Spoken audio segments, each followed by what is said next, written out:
Factorisation NCERT new book से class 8 chapter number 12।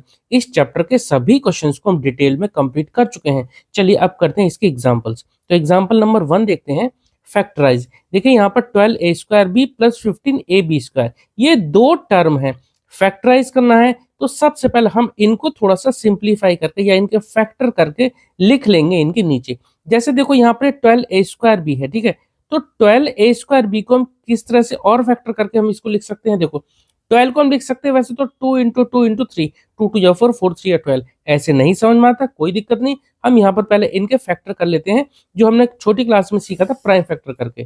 जैसे 12 है ना, तो 12 को हम इस तरह से लिख सकते हैं, 12 लिखा है इस तरह से, तो 2 6 जा 12 होता है। फिर 2 से करेंगे तो 2 3 जा 6 होता है, फिर 3 1 जा 3, ठीक है।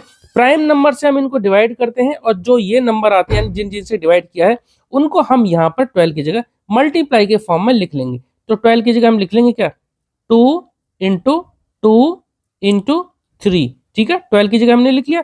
अब a²b, देखो ये सब मल्टीप्लाई में आपस में, a² का मतलब क्या है, इसके साथ ही मल्टीप्लाई में होगा a into A. Exponents and power जब हमने चैप्टर कंप्लीट किया था तो उसमें हमने बहुत अच्छी तरह से समझा था, किसी की पावर, ये जो ऊपर लिखा, जो ऊपर इसके लिखा रहता है, उसका मतलब क्या होता है कि ये जो बेस होता है नीचे, इसको उतनी बार ही मल्टीप्लाई करना होता है। a² यानी a को हमें 2 बार लिखना है मल्टीप्लाई में, इनटू इसके साथ है b, तो b को हम ऐसे ही लिख देंगे, प्लस अब ऐसे ही जैसे हमने 12 को इस फॉर्म में लिखा मल्टीप्लाई के फॉर्म में, ऐसे ही 15 को भी लिख देंगे।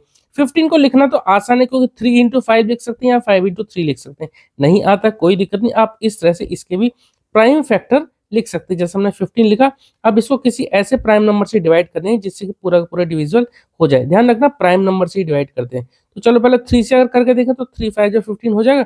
अब ये 5 और किसी की टेबल में नहीं आता, खुद की में ही आता है, तो 5 1 जा 5, तो 3 इंटू 5 हो जाएगा 15 की जगह पर। तो 15 की जगह हम लिख देंगे 3 इंटू 5, लिख दिया 3 इंटू 5, और ab², तो a को तो ऐसे ही रहने देंगे। ध्यान रखना ये b के ऊपर है 2, a के ऊपर नहीं है, तो जिसके ऊपर नहीं है उसको ऐसे ही रहने देंगे। जिसके ऊपर है पावर ये 2, तो इसको यानी कि b के ऊपर है तो b को हम 2 बार लिख देंगे, यानी b मल्टीप्लाई b। बात आपको समझ में आ गई। चलिए अब हमें क्या करना है, देखिए बीच में लग रहा है ये प्लस, प्लस लग रहा हो या माइनस लग रहा हो, तो ये हमारी पूरी एक टर्म बन गई और दूसरी हमारी एक टर्म ये बन गई। ध्यान रखना अब यहाँ पर आपको कॉमन लेना है।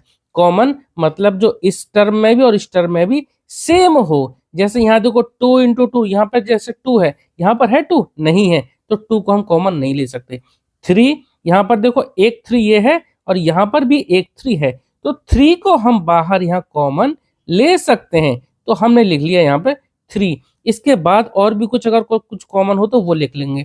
तो 3 के बाद नंबर तो दूसरा है नहीं, यहाँ तो 2 और 3 थे, यहाँ पर 3 के अलावा कोई दूसरा, जैसे यहाँ 5 है तो 5 कॉमन हम नहीं ले सकते क्योंकि 5 यहाँ तो है इधर नहीं है, ठीक है। इसके बाद हम वेरिएबल वाली टर्म्स देखते हैं। जैसे यहाँ पर a है, यहाँ पर a है, यहाँ पर भी एक a है, यहाँ सिर्फ एक ही a है। जैसे यहाँ पर 2 टर्म है ना, मतलब 2 नंबर है ना, a और a 2 बार है, यहाँ पर भी अगर 2 बार होते तो 2 बार हम कॉमन ले सकते थे। यहाँ सिर्फ एक ही बार है a, यहाँ पर भी है, तो हम a बाहर ले लेंगे।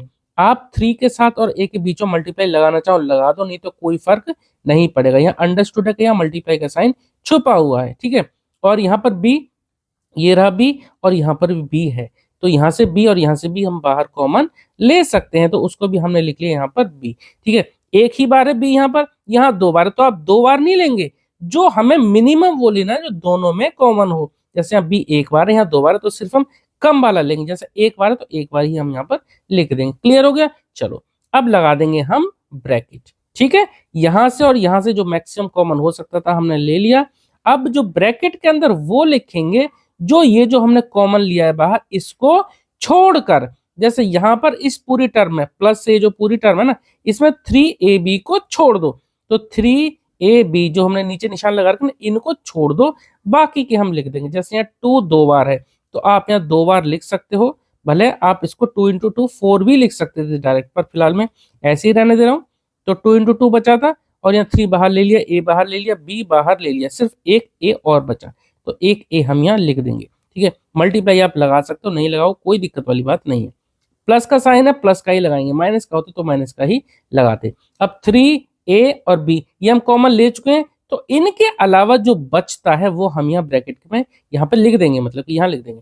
तो बचता है ये 5, 5 लिख दिया, और 3 का काम खत्म, ए का काम खत्म, बी का काम खत्म, बचा बी, ये वाला बी बचा तो हम यहाँ पर बी लिख देंगे। ठीक है, चलिए आगे, इक्वल टू ये 3ab ऐसा ही था, ऐसा ही इसको रहने देंगे 3ab।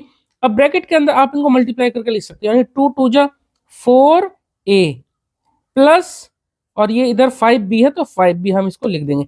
इसके अलावा हम इसको और कुछ नहीं कर सकते। ठीक है, तो ये हमारा आंसर आ गया। उम्मीद करता हूँ आपको क्वेश्चन समझ में आया होगा। अगर आपका कोई डाउट है तो प्लीज आप कमेंट सेक्शन में जरूर पूछना। और हाँ, इस चैप्टर को हम पहले ही कंप्लीट कर चुके हैं, तो आप डिस्क्रिप्शन बॉक्स जरूर चेक करना, वहां मैं इस चैप्टर की पूरे चैप्टर की प्लेलिस्ट की लिंक दे दूंगा, वहां पर आप प्लेलिस्ट पर क्लिक करेंगे तो आपको इस पूरे चैप्टर का कोई भी क्वेश्चन आपको देखना होगा तो वहां से आप क्लिक करके देख सकते हैं। चलिए मिलते हैं नेक्स्ट वीडियो में। Okay, thank you.